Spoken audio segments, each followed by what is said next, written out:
Last episode में हमने देखा था कि लूशियन और रोली ने मिलकर स्पीड किंग को खत्म कर दिया था। और स्पीड किंग के मरते मुफेंग और उसके चमचे तुरंत ही यहाँ पे चले आते हैं। तब इन्हें देखकर लूशियन कहता है कि वो तो गांव बसाने और लुटेरे हाजिर है। जिस पर मुफेंग कहता है कि लूशियन, मैं मानता हूँ कि तुम और रोली कुछ ज्यादा ही पावरफुल हो, लेकिन अब इस स्पीड किंग के मरने के बाद तुम लोगों की एनर्जी आधी से भी कम हो चुकी है। इसीलिए मैं तुम लोगों को एडवाइस देना चाहूंगा कि सारे स्पेशल पिल्स और ऑरा को हैंड ओवर कर दो। इसके बदले में हम लोग तुम दोनों को यहाँ से जिंदा जाने देंगे। तब लूशियन कहता है कि और अगर हमने इस बात से डिसएग्री किया तो? जिस पर मुफेंग कहता है तो क्या हमें मजबूरन तुम्हें मारना पड़ेगा। तब मुफेंग के चमचे भी कहते हैं कि हाँ, अगर हमने इन्हें यहीं पे मार दिया तो फिर किसी को पता भी नहीं चलेगा। जिससे सुन के लूशियन कहता है हाँ, यही बात तो मैं तुम लोगों से भी कहने वाला था। और ये कहकर लूशियन अपने पावर्स को अपेयर करते हुए कहता है कि मुफेंग, तुमने न जाने मुझे कितनी बार मारने की कोशिश की, इसीलिए तुम्हें खत्म किए बगैर तुम यहाँ से हिल भी नहीं सकता।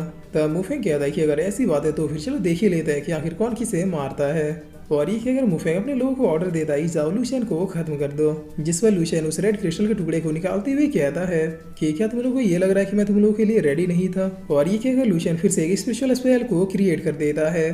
तब ये देखकर मुफेंग बहुत ही शौक होते हुए कहता है कि आखिर इसके पास ये चीज आई कहाँ से, ये तो अभी भी एक 5th लेवल की स्पिरिचुअल स्पेल को क्रिएट कर पा रहा है। जिस पर मुफेंग के चमचे कहता है बॉस बताइए अब आगे क्या करना है। तब मुफेंग कहता है कि ये पहले से ही वेल प्रिपेयर्ड है, इसीलिए जितनी जल्दी हो सके सब लोग यहाँ से निकल जाओ। जिस पर लूशियन कहता है कि मुफेंग आखिर इतनी जल्दी भी क्या है, अभी तो मैंने तुमसे अपना हिसाब किताब भी क्लियर नहीं किया है। और ये कहकर लूशियन व्हाइट टाइगर स्पिरिट को अपेयर कर लेता है। तब ये देखकर मुफेंग यहाँ से भागते हुए कहता है कि ये कमीना अपने गोल्ड लेवल स्पीड को भी अपेयर कर पा रहा है, लेकिन कोई बात नहीं, मैं इस कदर से भागूंगा कि ये मुझे पकड़ ही नहीं पाएगा। जिस पर तभी लूशियन अपने अटैक को इसकी ओर कर देता है। तब ये देखकर मुफेंग तुरंत ही अपने गोल्डन बॉडी टेक्निक का यूज करते हुए इस अटैक को डॉज कर लेता है। लेकिन इससे पहले कि ये संभल पाता लूशियन बहुत ही फास्टली इसके पीछे एक और अटैक के साथ चला आता है और फिर अपने इस अटैक से मुफेंग को हिट भी कर देता है, जिसके लगते ही मुफेंग थोड़ा दूर जाके गिरता है और इस अटैक की वजह से उसका गोल्डन बॉडी सील टेक्निक भी ब्रेक हो जाता है। तब मुफेंग अब चिल्लाते हुए कहता है कि लूशियन रुक जाओ, मैं मानता कि मैंने गलती की और इसके लिए मैं सरेंडर भी कर रहा हूँ, प्लीज मुझे मत मारो। जिस पर लूशियन कहता है कि तुम्हारे से लोग जो बेवजह दूसरों को मारते रहते हैं, भला मैं ऐसे लोगों को माफ कैसे कर सकता हूँ। वैसे भी तुमने तो मुझे 2 से 3 बार मारने की कोशिश की है, तुम्हारा मरना तो तय है। तब मुफेंग कहता है कि लूशियन प्लीज मुझे जाने दो, इसके बदले में तुम्हें जो कुछ भी चाहिए मैं देने के लिए रेडी हूँ। फ्यूचर में जब भी तुम्हें हेल्प की जरूरत होगी तो फिर ब्लैक सोसाइटी सबसे पहले तुम्हारी हेल्प करेगी। जिस पर लूशियन कहता है कि कोई जरूरत नहीं।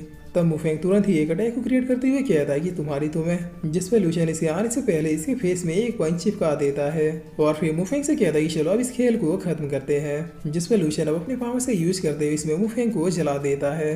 तब मुफेंग चिल्लाते हुए कहता है कि लूशियन अगर मैं बच गया तो फिर मैं तुम्हें छोड़ूंगा नहीं, मेरे ब्लैक सोसाइटी के लोग इसका बदला तुमसे जरूर लेंगे।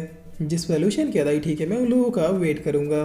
तब देखते ही देखते मुफेंग का खेल यहीं पे खत्म हो जाता है। जिस पर लूशियन अब अंगड़ाइयां लेते हुए कहता है चलो ये काम तो खत्म हो गया, अब इस कंपटीशन के अगले स्टेज की ओर बढ़ते हैं। और अब सीन चेंज होता और में गार्डन सेक्टर सीन दिखाया जाता है, जहाँ पर ये लोग इस कंपटीशन के सारे कंटेस्टेंट्स को यहीं से देख रहे थे। और अब जैसे ये लोग देखते हैं कि मुफेंग और रोली ने मिलकर एक स्पिरिट किंग को खत्म किया है, तो ये देखकर सारे डिसेबल्स और टीचर बहुत ही ज्यादा शौक हो जाते हैं, क्योंकि ये पहली बार था जब हंटिंग कॉम्पिटिशन में किसी ने स्पिरिट किंग को खत्म किया है। तब डीन कहता है कि वो लड़की रोसन क्लैन से है, राइट। जिस पर एल्डरजा बता दी हाँ, वो रोसन क्लैन की प्रिंसेस है, उसके ग्रैंडफादर का नाम रुओ तेंसन है। इसके अलावा उस लड़की के हाथ में जो स्वॉर्ड है वो रोसन क्लैन का लेजेंडरी स्वॉर्ड है, इस दुनिया में कोई भी ऐसी चीज नहीं जो वो स्वॉर्ड नहीं काट सकता। तब डीन कहता है कि हमारे लिए सम्मान की बात है कि तेंसन ने अपनी ग्रैंड डॉटर को हमारे यहाँ भेजा। और फिर डीन पूछते हैं कि उस लड़की के साथ वो लड़का कौन है, जिस पर एल्डरजा बता दे उस लड़के का नाम लूशियन है। तब लूशियन नाम सुनते ही डीन कहते हैं क्या ये वही लड़का है जो पहले भी यहाँ पे डार्क फॉरेस्ट में प्रैक्टिस करने आया था। जिस पर एल्डरजा बता दे बिल्कुल ये वही लड़का है। ये लड़का भले ही चैन फैमिली नाम की एक मामूली फैमिली से बिलोंग करता है, मगर इसका टैलेंट हमारी सोच के भी बियॉन्ड है। तब ये दूसरे एल्डर कहते हैं कि जब आज से कई साल पहले ये लड़का डार्क फॉरेस्ट में आया था, तब दूसरे सेक्ट के डिसाइबल्स के हाथों ये मरते मरते बचा था, जिसकी वजह से वापस ये नॉर्थम सेक्ट में चला गया और वहाँ पे उसने फिर अपने हार्डवर्क के दम पे खुद को पावरफुल बनाया। जिसके बाद इस साल इसने हमारे भेजे हुए सीट कोटा को अचीव किया और गार्डन सेक्ट को चूज करते हुए यहाँ पे चला आया। जिस पर डीन कहता है कि मुझे इससे कोई फर्क नहीं पड़ता कि पास्ट में क्या हुआ था, मैं क्लियरली देख सकता हूँ कि ये लड़का जीनियस है और मैं ये दावे के साथ कह सकता हूँ कि ये लड़का पास्ट के मामले में बस कुछ ही सालों में शेंग फेंग को भी पीछे छोड़ देगा। तब एल्डरजाओ कहता है कि डीन आपने बिल्कुल सही कहा, पास्ट में क्या हुआ इससे हमें कोई फर्क नहीं पड़ना चाहिए। मुझे भी पूरा यकीन है कि जब 5 एकेडमी कंपटीशन शुरू होगा तो उसमें लूशियन हमारे गार्डन सेक्ट की ओर से बहुत ही जोरदार परफॉर्मेंस देगा। जिस पर डीन कहता है कि एल्डर साहब मैं आपकी बातों से सहमत हूँ, लेकिन अभी के लिए ये देखना इंटरेस्टिंग होगा कि आखिर इस कंपटीशन को कौन अपने नाम करता है। और अब सीन चेंज होकर हमें वापस से स्पिरिचुअल वर्ल्ड का सीन दिखाया जाता है, जहाँ पर कोई डिसेबलिंग मॉन्स्टर को ऐसे खत्म कर रहा था मानो इनकी कोई इज्जत ही नहीं है। और ये डिसेबलर कोई नहीं बल्कि सीनियर चैंग फेंग है। ये भी अब हंसते हुए कहते हैं कि ये तो कमाल हो गया कि लुशियन और रोली ने मिलकर स्पिरिट किंग को खत्म कर दिया। मुझे तो पहले ही पता था कि ये दोनों इस कंपटीशन में अपनी काबिलियत को प्रूफ करके रहेंगे। जिस पर इधर हम लीतों को देखते हैं जो इस बात को सुनकर चुपचाप खड़ा था कि लुशियन और रोली ने स्पिरिट किंग को खत्म कर दिया। तब लीतों के साथ ही मौजूद ये लड़का कहता है कि बॉस मुझे तो लगता है कि रोली ने उस स्पिरिट किंग को अकेले ही खत्म किया है। वो वेस्ट लुशियन सिर्फ अपना नाम जोड़ के खामोखा हवाइयाँ बटोर रहा है। जिस पर लीतों कहता है कि अपनी बकवास बंद करो, मैंने अभी तक लुशियन जितना जाना है उससे मुझे यकीन है कि लुशियन दिखावा करने वालों में से नहीं है। और अभी हम दूसरी तरफ ताइशेंग को देखते हैं जो इन स्पिरिचुअल मॉन्स्टरों को खत्म करते हुए कहता है कि सिर्फ एक स्पिरिट किंग को ही खत्म करने से ये प्रूफ नहीं हो जाता कि वो लुशियन का बच्चा मुझसे ज्यादा पावरफुल है। बस अब फाइनल स्टेज में पहुंचने की देरी है, उसके बाद मैं उस लुशियन के बच्चे को अपने हाथों से खत्म करूंगा। जिसके बाद अब सीन चेंज होता है और हम इन लोगों को देखते हैं जो आपस में बातें करते हुए कह रहे थे कि आज पूरे एक दिन बीत चुके हैं लेकिन लुशियन और रोली अभी तक क्यों नहीं आए। तब ये लड़के कहते हैं कि कहीं उस मुफे के बच्चे ने उन दोनों के साथ कुछ गलत तो नहीं किया। जिस पर मिस्कीन कहते हैं कि नहीं, मैं लुशियन को बहुत ही अच्छे से जानती हूँ, इतनी आसानी से डिफीट नहीं हो सकता।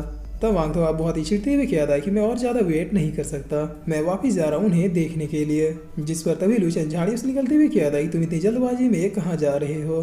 तब वांग तो अचानक ही लुशियन को देख के बहुत ही ज्यादा डर जाता है और फिर बहुत ही खुश होते हुए कहता है कि यस तुम लोग वापस आ गए। जिस पर लुशियन कहता है सॉरी हम लोगों की वजह से आप लोगों को थोड़ा वेट करना पड़ा। तब वांग तो पूछता है कि लुशियन क्या ये बात सच है कि उस स्पिरिट किंग को तुमने मारा। जिस पर लुशियन कहता है हाँ मैंने और रोली ने मिलके मारा। तब वांग तो कहता है कि ये न्यूज यहाँ पे चारों तरफ फैल चुकी है। जिस पर मिस्किन कहते हैं कि लुशियन अब तुम्हें कुछ ज्यादा ही केयरफुल रहना होगा क्योंकि यहाँ पे अब जितने भी बचे हुए ग्रुप से वो तुमसे रोली से स्पिरिचुअल ऑरा और पिल्स को छीनने की कोशिश करेंगे। तब लुशियन कहता है टेंशन मत लीजिए, अगर ऐसा हुआ तो फिर मैं उसे संभाल लूंगा। जिस पर वांग तो पूछता है कि वो सब छोड़ो और ये बताओ कि आखिर तुम दोनों ने मिलकर उस स्पिरिट किंग को मारा कैसे। तब लुशियन कहता है कि ये सब रोली का कमाल है, इसने अपने लेजेंडरी स्वॉर्ड से उस मॉन्स्टर के 2 टुकड़े कर दिए। जिस पर रोली कहती कि ये झूठ बोल रहा है, अगर तुम लोग वहाँ पे होते तो देखते कि इसने किस तरह से लेवल 5 के 2 स्पिरिचुअल स्पेल को कंट्रोल कर लिया था। तब ये सुन के वांग तो और मिस्किन कहते हैं कि तुम दोनों तो कमाल के हो। और फिर वांग तो अपना सर उतारते हुए कहता है कि ये देखो मैंने तुम दोनों का नाम लिखवाया है। हिस्ट्री में ये पहली बार हुआ है कि किसी फ्रेशर ने स्पिरिट किंग को खत्म किया है और सबसे बड़ी बात कि वो फ्रेशर मेरे दोस्त हैं, इसीलिए शो ऑफ करना तो बनता है। तब ये देखकर लुशियन बहुत ही फनी तरीके से कहता है कि अरे ऐसा भी शो ऑफ नहीं करना था। और फिर इसी के साथ ये एपिसोड यहीं पे खत्म होता है।